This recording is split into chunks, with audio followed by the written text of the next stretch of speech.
Hey guys, this is Keith, and we're going to do a video on biblical masculinity because there's been a bunch of posts on Our Christian Dating about that. A few people have asked me for my opinion. This is a great topic. It also dovetails into a video I have coming up soon on self-improvement for men. What I want to argue in this video is that the classic masculine traits like power, strength, resourcefulness, leadership, independence, decisiveness, etc.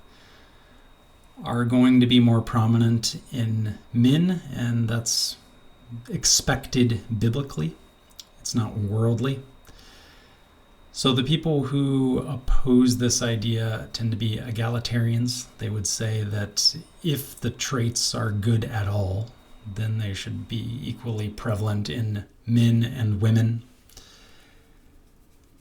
And then also I would say it's opposed by Christian men or women that want to excuse unmasculine behavior or put down men that they perceive as more masculine than them. I also want to say before I get in too deep, I don't consider myself tremendously masculine. I believe that most of my teen years and my 20s, I was what I would call a Christian beta male. And it negatively affected my life in a lot of ways, especially my marriage. And so I'd say I am recovering from that. I'm trying to do better. I'm trying to become more masculine in the way that I believe the Bible defines masculinity, so that I can benefit those around me, benefit my family, benefit my next marriage, Lord willing. First part then is, what is biblical masculinity? So I would say that the traits are derived, these classically masculine traits are derived from biology first, and then second, those specific roles that God gave the genders, which are based on biology. Both of these tie into power. I believe that power is at the bottom, at the foundation of the gender dynamic debate, the gender role debate. And if you're familiar with feminism, egalitarianism topics, and gender studies, the topic at the forefront of those discussions is power. Who has the power? Hence the emphasis on female empowerment and kind of equalizing power, or even minimizing male power. I also just want to state real quickly, I do believe that women should have equal power in the civic sphere, and first wave feminism is great. Rather, it's in the church and family where I would say that there's still a hierarchy. Hierarchy, of course, is a four-letter word within egalitarianism and feminism, but I do believe that there is a clearly shown hierarchy between the genders within church and family. I'll also note real quickly that as far as submission goes, the topic of submission, I don't believe that that is a license for a man to trample over a woman. I believe that there should be support going in both directions. And Ephesians 5 does talk about the husband submitting to the wife as well, where I think submission really comes into play, and kind of the litmus test for whether a marriage is displaying biblical submission is when an impasse occurs. Because you can have a husband and wife that discuss all decision making, sit down and hash it all out, compromise, etc. But what would happen if they could not compromise? What would happen if there was an impasse? If that marriage can't say, well, the final decision-making authority would go to the husband, then there's no real evidence that biblical submission exists in that marriage. So I would say that that's kind of like the bottom line. Otherwise, yeah, the nature of submission can have many forms. The man can defer to the woman can defer to the man, they can submit to one another. It can have a lot of different manifestations, but I would say the bottom line is that impasse litmus test. Okay, so we're going to go to Matthew 19:4. In the beginning, God made them male and female. Famous verse when Jesus is talking to the Pharisees. He's going to root marriage in creation, and likewise he's doing the same with the genders. Neither of those things are rooted post-fall, they're actually rooted in creation, and so that is why I would say that at the basis of gender distinction is biology, the fact that God made male and female. That affects anatomy, genetic makeup, and then that determines what we would say are the behaviors, traits, and expectations of a man, which we would call masculinity. So hopefully the idea that men and women have different anatomy, that's not contentious in this circle I'm talking to. What I do want to talk about a bit is testosterone. Testosterone is a hot topic within modern medical discussion because there is a theory or a claim that testosterone is decreasing in men. Actually, that ties into one of the questions that's been posed, I think, in this discussion, the underlying discussion. Are Christian men inherently less masculine than all of men in society, or is it equal? And I think you can point towards society in general as being the problem. Testosterone levels are probably decreasing, but also with the rise of feminism and egalitarianism, masculinity is just decreasing. So it's not surprising that that is flowing over into the church. I do think that on average, Christian men are more masculine than secular men or non-Christian men, for the record. But the testosterone issue, that's obviously going to affect both Christian and non-Christian men alike. So testosterone is an interesting topic. A lot of men then are taking steroids for aesthetic reasons, which I think is a terrible idea. But even if you're not taking full-blown anabolic steroids so that you have supraphysiological, I think it's called, testosterone levels, then you might still hear about men getting on what's called TRT, which is testosterone replacement therapy. A lot of men around my age start taking that early 40s or maybe in their 50s.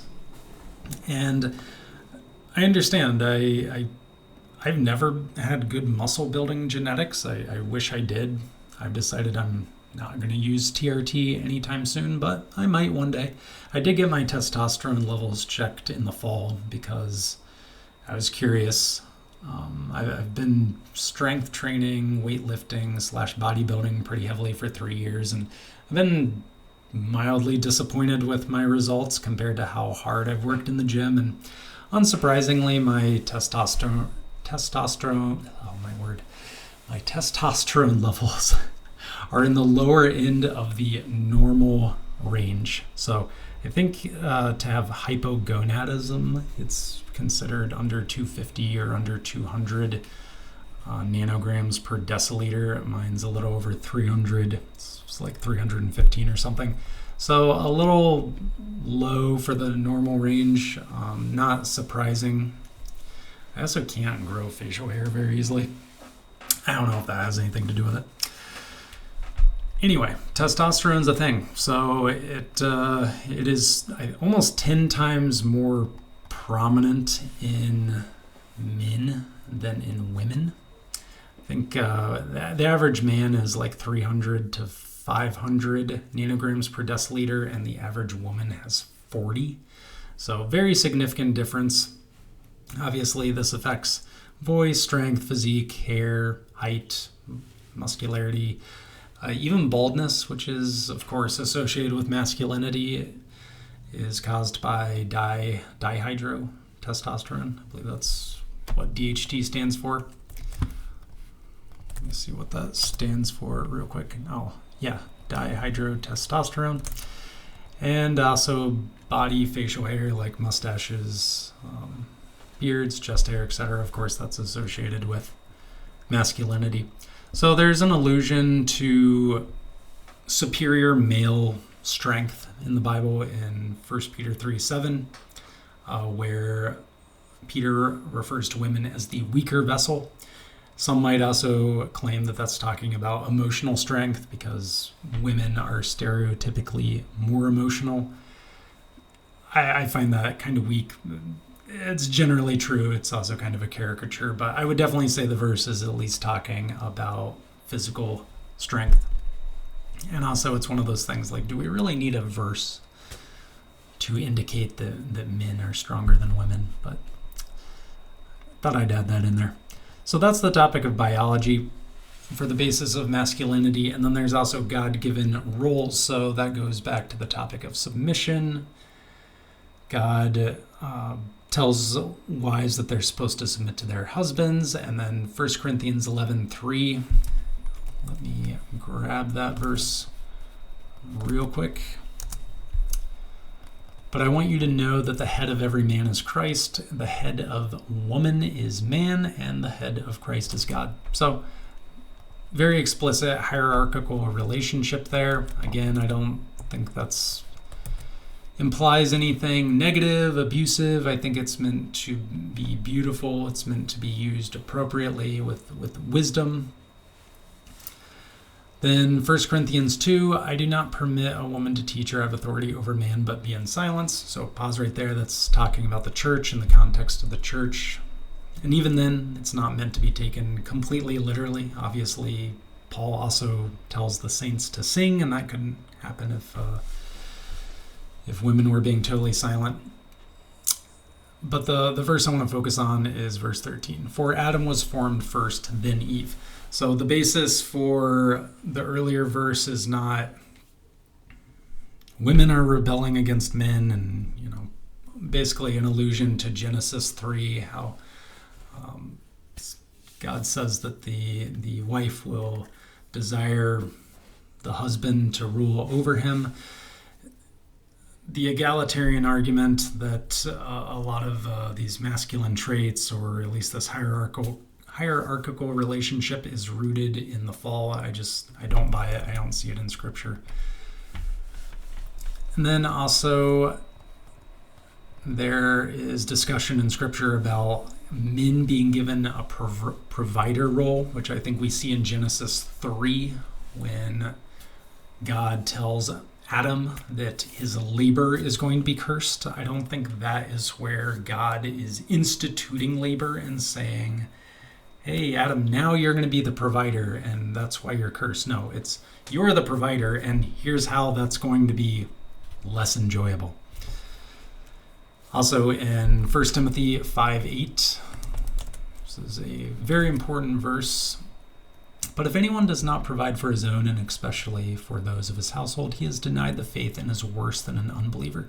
So that's the opposite side of the coin. I think when it comes to masculinity, I'd make the case that just as a woman could be justified in divorcing her husband if a man was abusing that hierarchical relationship, abusing his authority, abusing his role as the leader, you could also justify a divorce if he is refusing to step into his masculine role and his manly role, if he is refusing to provide for his household.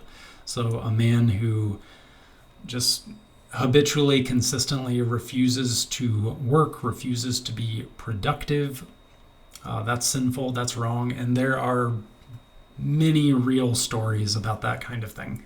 Even comically, well, I shouldn't say comical, it's sad, but just egregious ones, like, a man who just wants to lay at home and play Call of Duty all day and expects his wife to work and feed him. It's really happened. I have heard the stories. So as a result, of course, of their provider role, men do tend to have more financial power. Now, another aspect of power is power over one's body, power over one's mind, over one's desires. And that's why I would disagree with any claim that someone like Andrew Tate or his clique are peak masculinity and exemplifying what the ultimate or final stage of a man is. Like, yes, they're strong, yes, they're tall, yes, they're arguably handsome, yes, they're rich, yes, they have status, power, etc. They're confident, decisive, they have leadership capabilities. But this area of self-control, they are so woefully lacking in. And not only are they lacking in it, they oftentimes brag about their promiscuity, their lasciviousness. And it's a massive, massive contradiction within their worldview, where they simultaneously hold themselves up as masculine and manly, and yet they exhibit this extremely unmasculine behavior. Now, I understand from somebody who struggles with sexual sin and has struggled greatly with sexual sin, I understand the ego rush that comes from sexual sin. I understand the idea of treating women as sexual conquest that is hugely satisfying to the flesh, to the ego. And so in that sense, yeah, it feels powerful, but that's a perverted form of power. That's a perverted form of conquest. A godly form of that is finding an incredible wife and then applying all of your sexual energy toward just her. That's the biblical form of sexuality. Then, since all these traits can be abused, an excellent man is not just one who has power, but also wields that power with wisdom and responsibility. And their intention is blessing God and others, so it's used for an others' focused purpose. It's not just used for their own glory.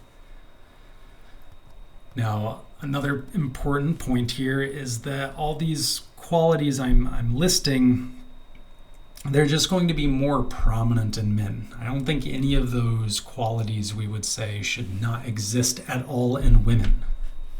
I mean, just go through the list again. You want a woman with some amount of strength, resourcefulness, leadership skills, independence, decisiveness, power over her surroundings. Just look at the Proverbs 31 woman. That's really the best example of that. She was tremendously industrious and resourceful and well-respected. She had status. Likewise, Lydia was a successful businesswoman. Deborah was called by God to judge Israel. And I know the argument that, well, Deborah was only called because the men were so weak at that time. Maybe that's the case, maybe it's not. I haven't really studied it much, but still, leadership qualities in women isn't terrible. I think of Katharina von Bora, who was Martin Luther's wife. He tasked her with running the entire school he started.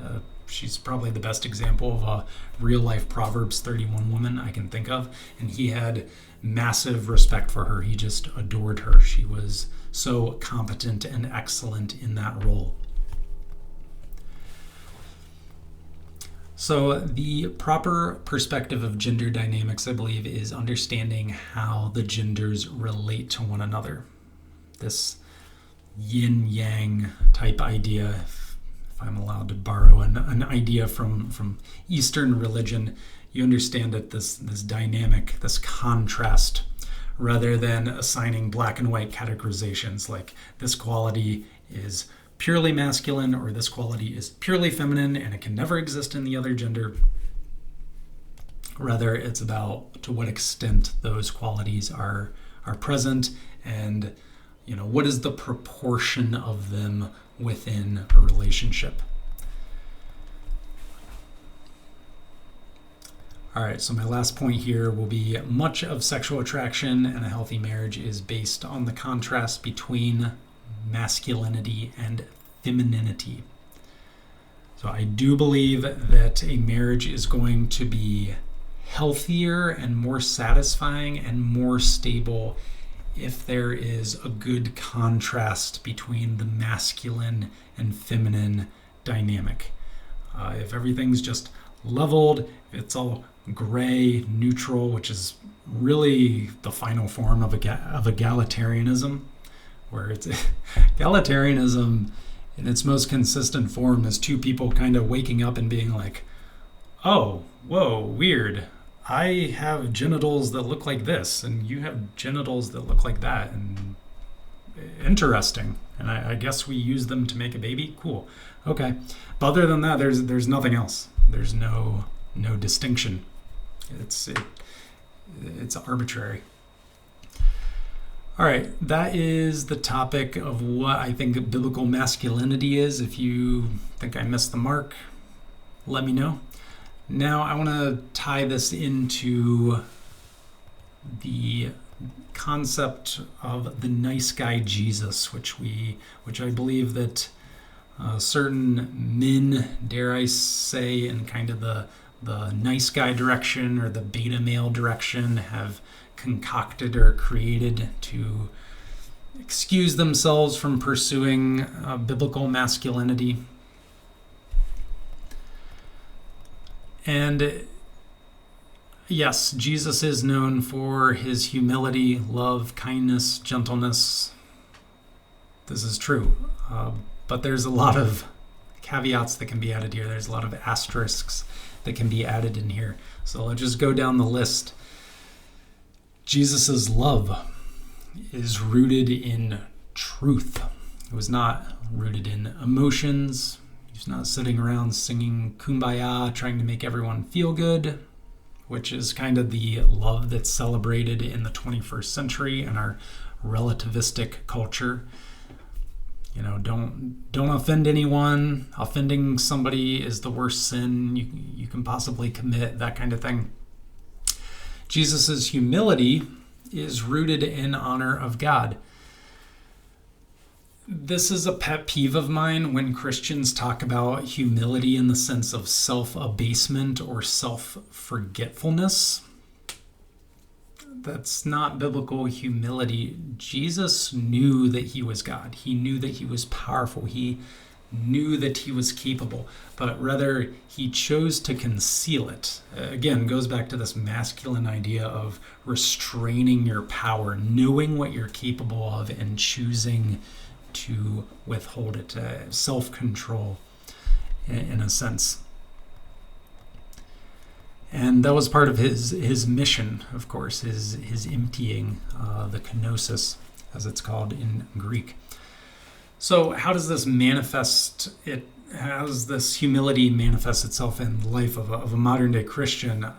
You know, if I need men to step up for a task, and there's been many instances where I needed other men to step up and help me and others, I don't want to encounter somebody who says, it's kind of limp-wristed, shucks, I'm nothing, guys. I'm weak, I'm helpless, I'm poor. Don't expect too much from me.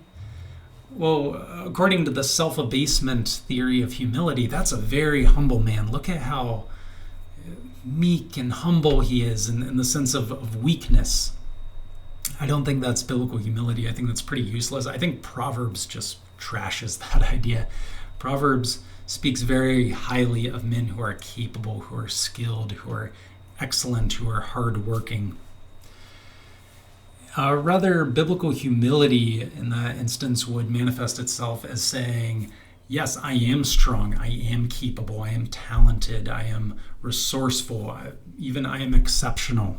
I know, got to be careful how you say that, otherwise you sound like a bragger. Or even, I have resources. Yes, God's given me resources. Yes, I am wealthy. But it's because of God. God has given this to me. God kindly gave me these gifts. He is the one that enabled this. All glory to him, and I am going to use it for his glory. Those are the kind of men I want to surround myself with. And shout out to my father, because he is like that, and he is one of the men that stepped up when I was in a really rough spot a while back, whereas other Christian men around me just made excuses and shrugged their shoulders and said, oh, sorry, I don't want to get involved, that sounds too messy. And I no longer view them as masculine. I view them as cowards. And I don't ever want to be like that. When somebody who knows me and knows that I am in a position to help calls upon me to step up in a major way. Okay, now what about Jesus being gentle? Yeah, Jesus is gentle in certain contexts. This is where Ecclesiastes really comes into play, where Solomon says there's a time for everything.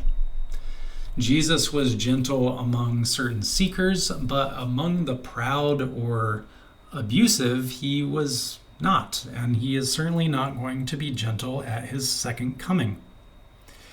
So this idea of the meek and gentle Jesus that couldn't harm a fly, that's a Sunday school Jesus caricature. That's the pictures of Jesus with a lamb over his shoulder, and we sing Jesus loves the little children. And I'd say it's a sanitized version of Jesus.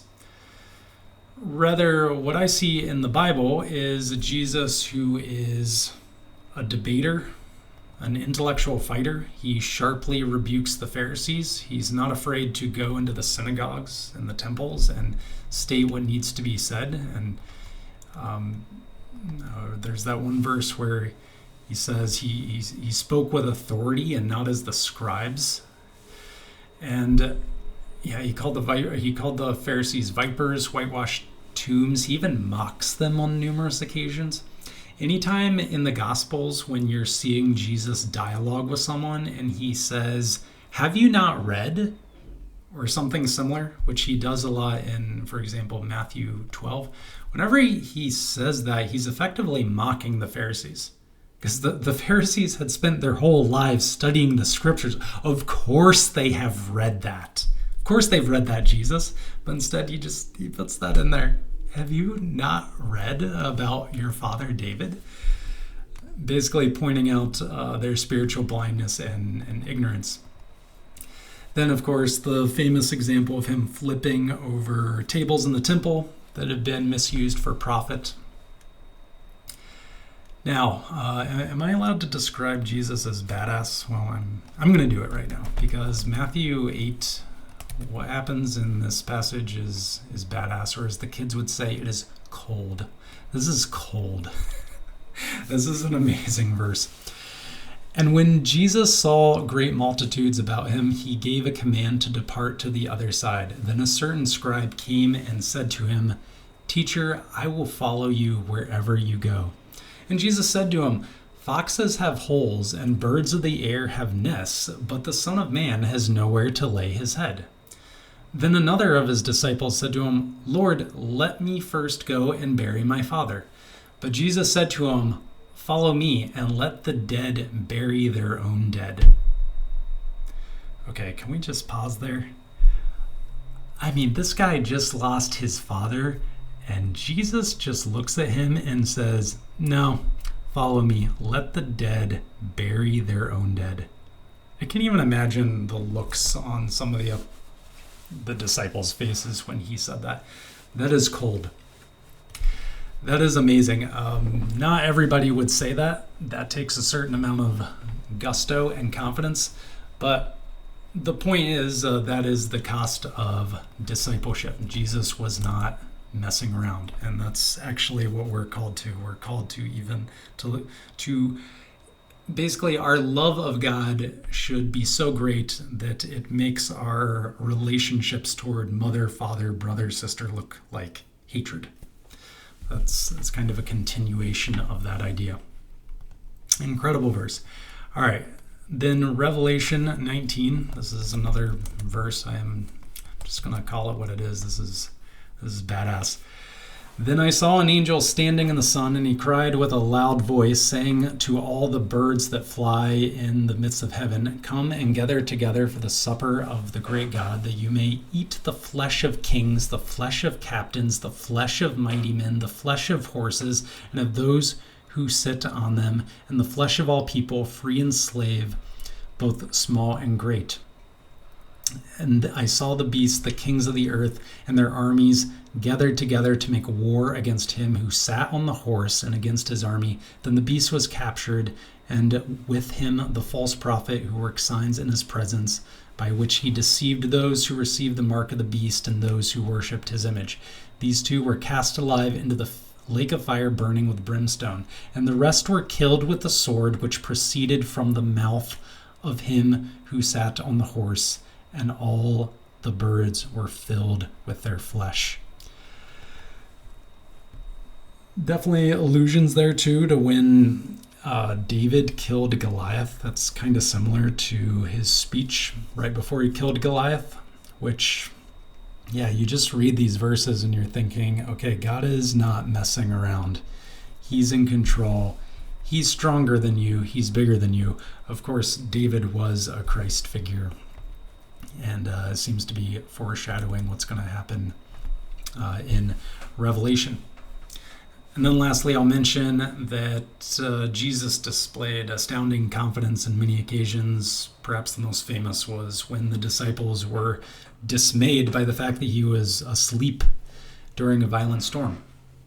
So all of this taken together, these are the qualities of a leader that I would follow. I would want to follow, and I'm sure you would agree. So in the sense of leadership, at least, confidence, that kind of strength, that kind of power, Jesus is classically masculine. And I do not think that we can describe Jesus as a nice guy or a meek guy in the sense of weakness. Even when he went to the cross, this is very important actually. I really want to emphasize this. Hebrews 12, 1 through 2 says that when he went to the cross for the joy that was set before him. Likewise in Isaiah, God says it's for my sake that I forgive your sins. God sent Jesus on this mission. Jesus is God. Jesus went on this mission because he wanted to, because it was his desire, because it would glorify him. He was not this weak captive that was subjected to, the Jewish machinations at the time, or I've even heard some very blasphemous claims by certain Arminians claiming that, Jesus is effectively held to the cross by our sin, and we're the ones that put him there, that kind of thing. No, Jesus chose to go to the cross. So that is my argument against nice guy Jesus. Now, lastly, I want to talk about why I think Christian women would not date Jesus, which is maybe tying into the classic I'm dating Jesus trope, but also I've seen it in the context of this discussion. The idea that, we don't need a stereotypical manly man to be our husband. We want to date someone like Jesus. Well, these women wouldn't date Jesus. And I'm not talking about the literal Jesus here. I'm not talking about the literal historical Jesus, whether they would literally date him. Obviously, he was on a mission. He had no intention of getting married. What I'm talking about is someone with tremendous character quality like Jesus, but who is also unattractive. Because in case you're not aware, Isaiah 53:2 explicitly states that Jesus was unattractive. It says he has no form or comeliness that we should desire him, no beauty that we should behold him. Basically nothing that would ever cause anybody to take a second look and think, hey, good looking dude. So for that reason, Jesus would not have been great spouse material, or this person I'm describing, this hypothetical person I'm describing, is not good spouse material. It's not enough to have good character qualities. You also need to be sexually attractive. Sexual attraction is part of marriage. So for all these reasons, Jesus cannot be held up as peak masculinity in the sense that women want in a marriage. Another thing is that Jesus was literally a vagabond in the fullest sense of the word. The vagabond, as far as I know, just means you don't have a permanent home, you don't have a consistent sense of income. Women aren't looking for that either. So yeah, between the unattraction aspect, the vagabond aspect, they're going to reject a guy. It's not enough for him to have fantastic character quality. Okay. So is Jesus a man that I want to follow in the moral sense, in the religious sense? Is this, obviously he is my savior, he is my Lord. Do I want to follow him in a discipleship sense? Yes, absolutely. But am I going to base my dating strategy around Jesus? Am I going to make suggestions related to self-improvement for other men based just around Jesus? No. With regards to spirituality, yes, but those aren't the only areas where a man needs to self-improve if he wants to attract the type of women that he might desire. So real quickly, and kind of as a preview of an upcoming video I want to run through qualities that Christian women are looking for that are going to make you more masculine. These are all based on ideas from Proverbs mostly, but also some of the Psalms and elsewhere. So there's kind of 6 main areas I think a man can look in to self-improve. The first one, the most important one, is spiritual self-improvement. Now, that doesn't look like going to the gym. It's not this linear progression where you just get your reps up, get stronger, build spiritual muscle, so to speak. I believe that spiritual self-improvement is more about faith and resting deeper in the promises of the gospel, understanding our spiritual condition. But in the context of humility, like I was describing earlier, it also means just acknowledging God, that God is the source of our gifts and our excellence. So the next way that I think men need to self-improve, and I'm putting these in order, this particular order, for a reason, by the way. The second way is operationally, and I use that generally to refer to someone's productivity and time management. Psalm 90:12, it says, "Teach us to number our days that we may gain a heart of wisdom." We only have so much time on this earth. If I may quote Bruce Lee, who was not a Christian, but he still has a dynamite quote on this topic. He said, "If you love life, don't waste time, because time is what life is made of." And a Christian who's honoring Psalm 90:12 should really be taking that to heart. So, why are you spending hours upon hours every week playing video games, watching anime, etc.? Like, you should be treating that like junk food. It should be consumed rarely and arguably only in a social context. Otherwise, you should be working, you should be making money, you should be in ministry, you should be in service, you should be exercising, you should be getting stronger.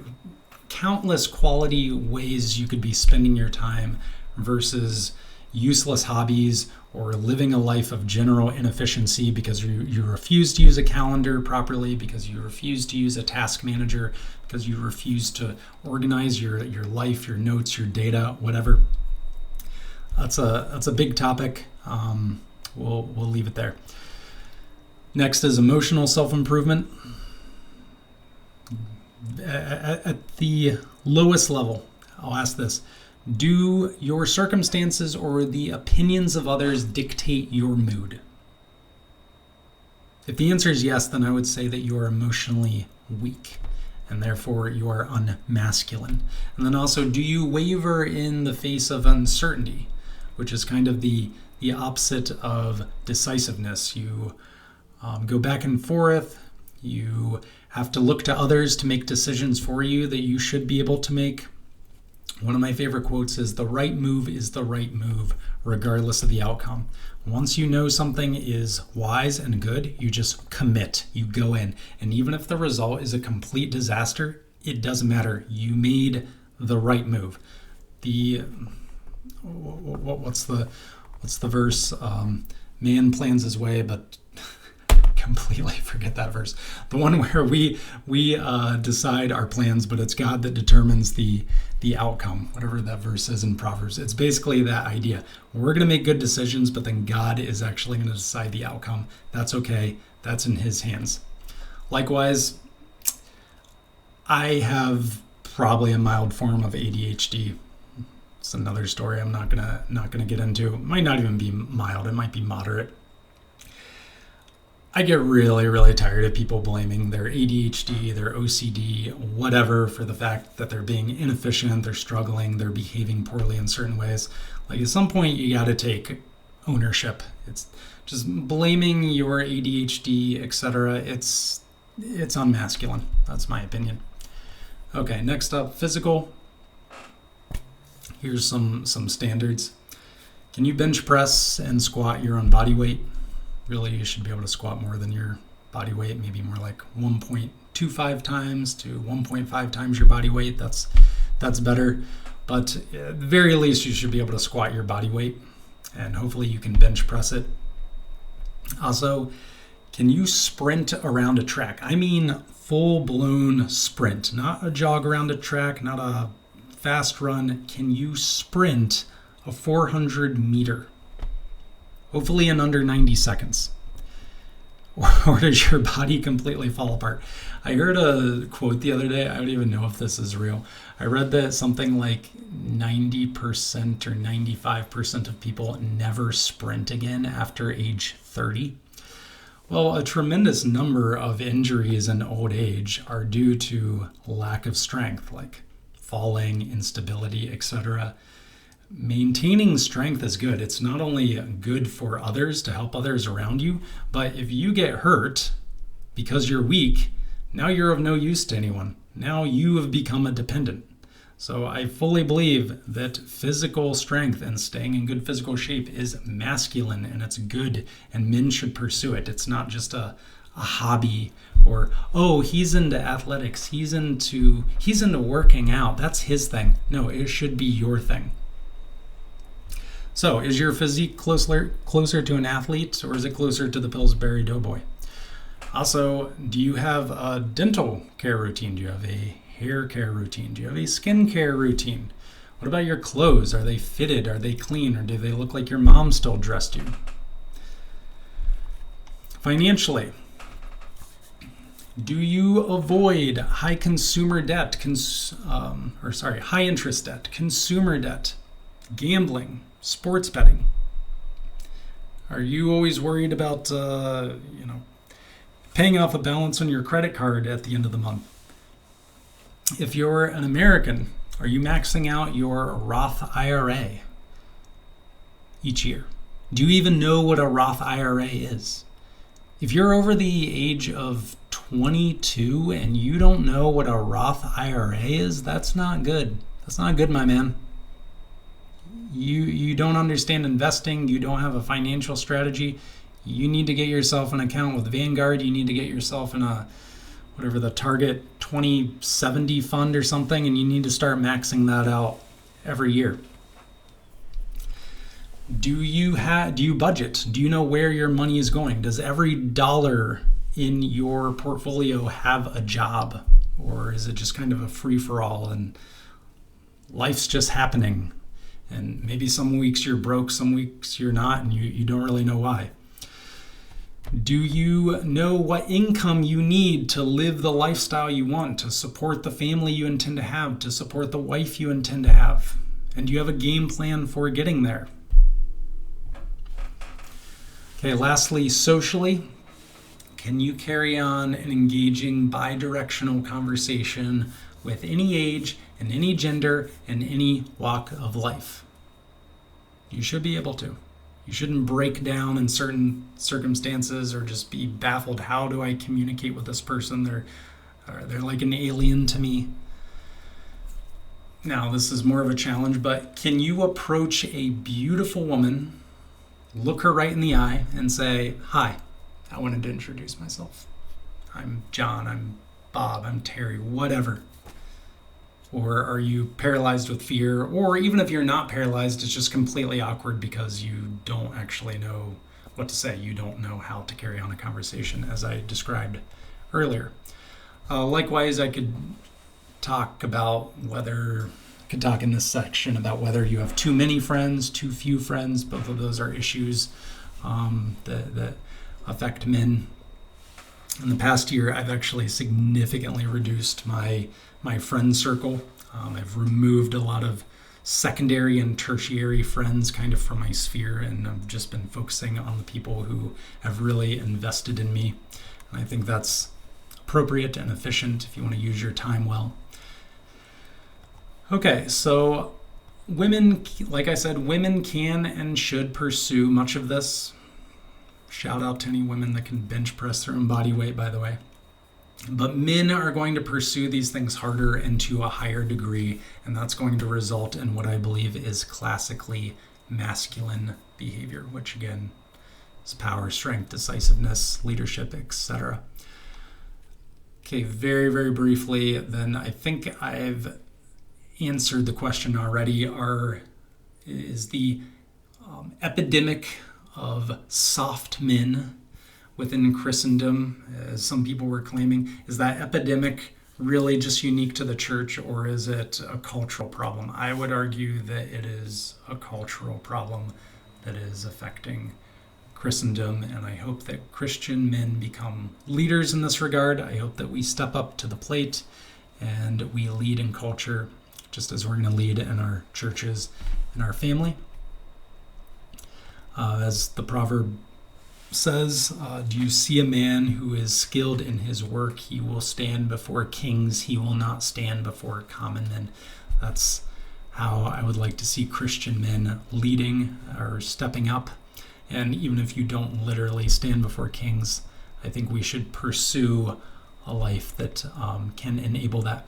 So with all that being said, if you want to talk about this more one-on-one, I offer coaching, I offer self-improvement coaching, dating coaching, whatever.